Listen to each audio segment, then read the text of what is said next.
ఒక ప్రశాంతమైన గ్రామం. చుట్టూ అంతులేని పొలాలు, గాలి వేస్తే గుసగుసలాడే నల్లని అడవి. ఆ గ్రామ ప్రజలు సాదాసీదా నమ్మకాలతో జీవించేవారు, కష్టపడి పని చేయడం, త్వరగా నిద్రపోవడం, సూర్యాస్తమయం తర్వాత గ్రామ అంచున ఉన్న పాత బావి దగ్గరకు ఎప్పుడూ వెళ్ళకూడదని. ఆ బావి ఎన్నేళ్లుగానో మూసివేయబడింది. ఎందుకు మూసారో ఎవరికీ సరిగ్గా గుర్తు లేదు.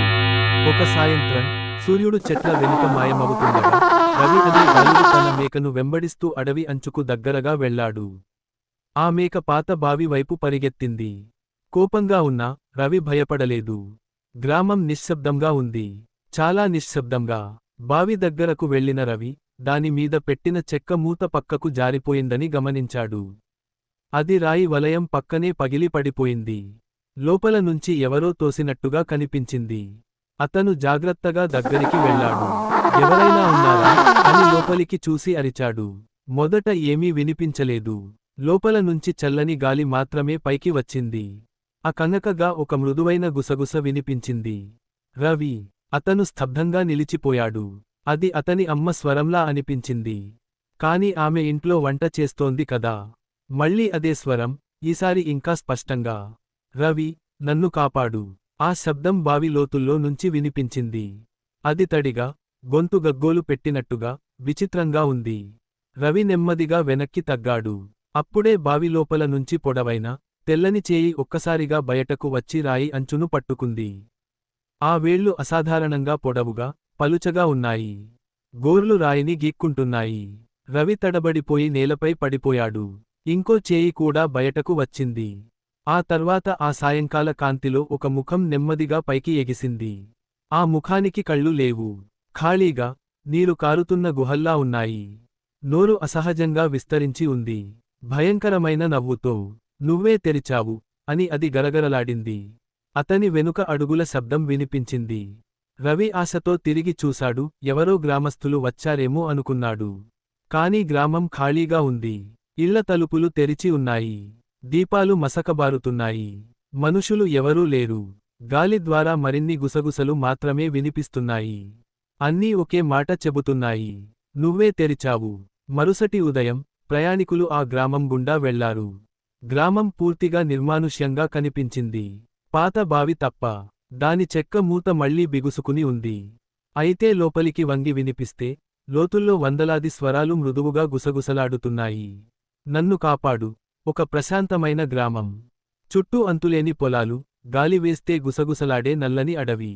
ఆ గ్రామ ప్రజలు సాదాసీదా నమ్మకాలతో జీవించేవారు, కష్టపడి పని చేయడం, త్వరగా నిద్రపోవడం, సూర్యాస్తమయం తర్వాత గ్రామ అంచున ఉన్న పాత బావి దగ్గరకు ఎప్పుడూ వెళ్ళకూడదని.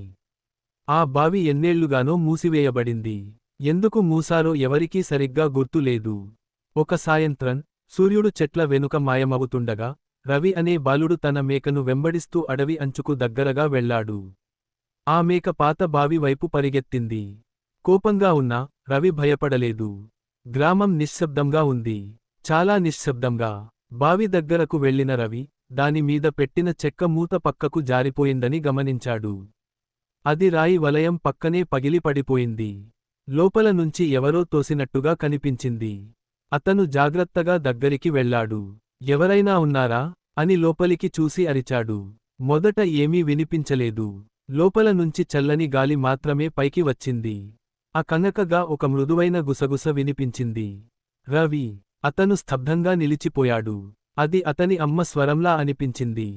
కాని ఆమె ఇంట్లో వంట చేస్తోంది కదా. మళ్ళీ అదే స్వరం, ఈసారి ఇంకా స్పష్టంగా.